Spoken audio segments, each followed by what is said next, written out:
Yo creo que estamos ante un escenario de precios que lleva a la reflexión, obliga a reflexionar, porque si bien es cierto que hemos tenido acontecimientos en los últimos tiempos muy alcistas para el mercado de granos, empezamos el año pasado con las pérdidas en Rusia con trigo, después una cosecha de maíz en Estados Unidos que no es perfecta, no es mala pero no es perfecta, después la amenaza de la Niña en Argentina amenazando la cosecha de soja, todo eso fue generando fuertes subas en los precios, pero hay que entender y hay que comprender que además de esas cosas el mercado viene operando con un componente especulativo muy fuerte. Si la tasa de interés en el mundo vale el 0,5% anual, hay mucha plata dando vuelta en el mundo en manos de fondos de inversión, fondos de pensión, que no encuentra en su hábitat natural, que es el mercado financiero, algo atractivo. Entonces va el oro, va el petróleo, va la soja, va el maíz, a los commodities, y esto nos ha generado un impulso adicional a los precios. Cuando estábamos entonces se genera una discusión en el mundo que es: los precios suben, la necesidad de alimentar al mundo, que va a crecer su población de acá al 2050 a 9.000 millones de personas, es decir, hay mucha gente diciendo esto, hay que aumentar la producción en el mundo para acompañar el crecimiento poblacional. Pero por otro lado viene la otra cara de la moneda, que es que estalla en los países del norte de África, Medio Oriente, conflictos sociales como consecuencia, aparentemente, de los altos precios de los alimentos. Con lo cual, ahí tenemos la otra cara de la moneda, es decir, no todo es una situación positiva, o sea, hay aspectos negativos. Entonces, cuando estábamos discutiendo todas esas cuestiones, sobrevienen el conflicto en Japón, la crisis en Japón con el tema del terremoto tsunami, que genera todavía subas adicionales en el petróleo y se vuelve a reinstalar la discusión de la matriz energética en el mundo. Porque lo que ha pasado en Japón pone en tela de juicio el uso de la energía nuclear. Y cuando todo el mundo estaba pensando que la energía nuclear era la energía más impecable, más limpia y con mayores posibilidades de desarrollarse, de golpe nos encontramos que la opinión pública no opina lo mismo, y hay episodios en todo el mundo de la gente muy enojada con el tema de las plantas nucleares, con lo cual eso reinstala el debate de si es correcto o no correcto usar maíz para hacer etanol en Estados Unidos o usar aceites vegetales para hacer biodiesel como estamos haciendo en Argentina. Es decir, agrega todavía más leña al fuego. Y para colmo de males, desde el punto de vista de los compradores de granos, nos encontramos la semana pasada con un informe de Luzda, Secretaría de Agricultura de Estados Unidos, que dice que los stocks en Estados Unidos son menores que los esperados. Es decir, que toda esta suba de precios no ha generado el racionamiento del consumo que se esperaba. Entonces nos encontramos con una soja de $500 en Chicago, que acá refleja 320, una cosa así, un maíz de $300 y un trigo de $350. Entonces ahí la gente se pone contenta, pero yo creo que en estos precios hay un fuerte componente especulativo.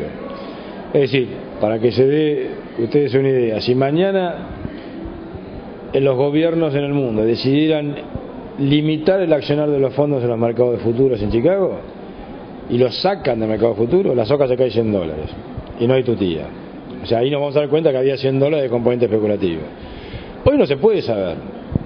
Entonces estamos frente a un escenario de precios que en primer lugar hay que reconocer que son espectacularmente altos, pero a mi juicio, a mi modo de entender, a mi humilde opinión, extremadamente altos.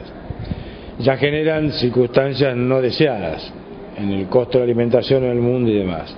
Con lo cual, mi consejo para la gente es: a estos precios hay que actuar, hay que vender y usar la herramienta que brindan los mercados de futuros y opciones para acompañar eventuales y futuras subas si las hubiera.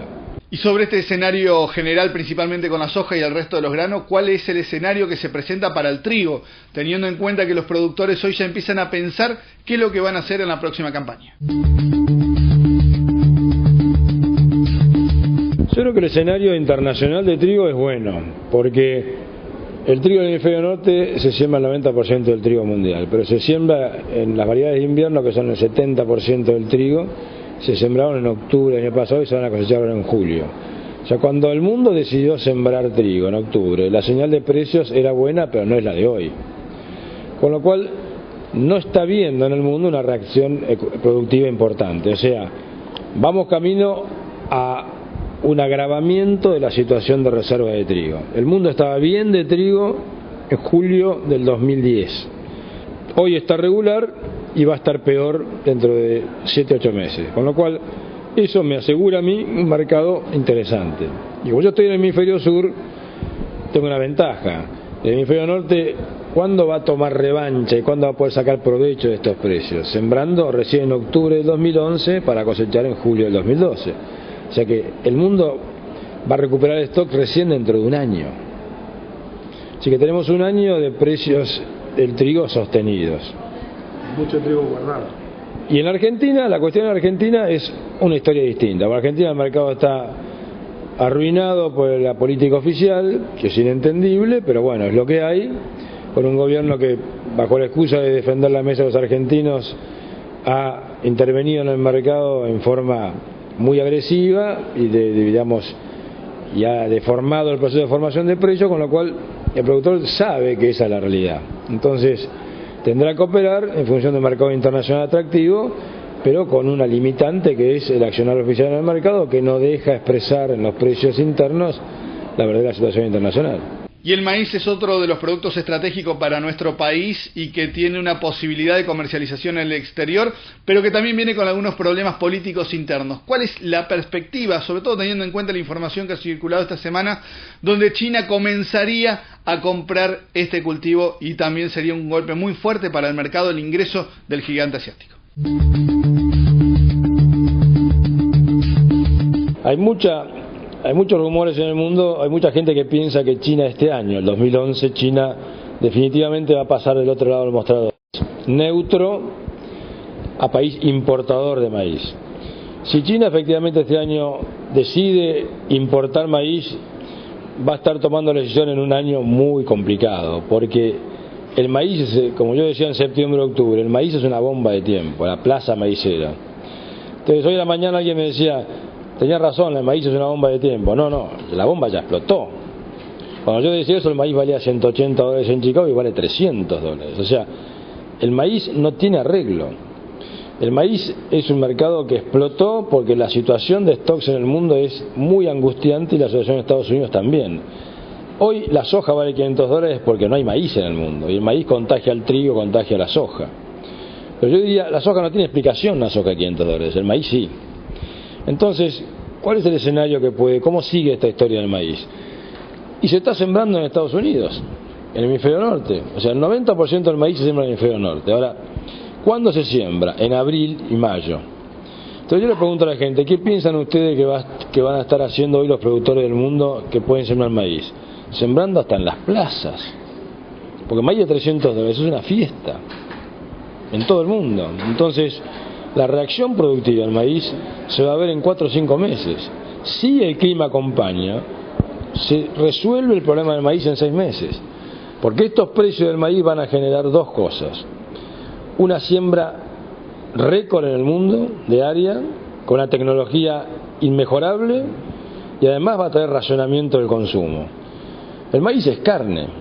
Con un maíz de $300 y una carne en $3.000 la tonelada en Estados Unidos, el consumo de carne está cayendo a pedazos.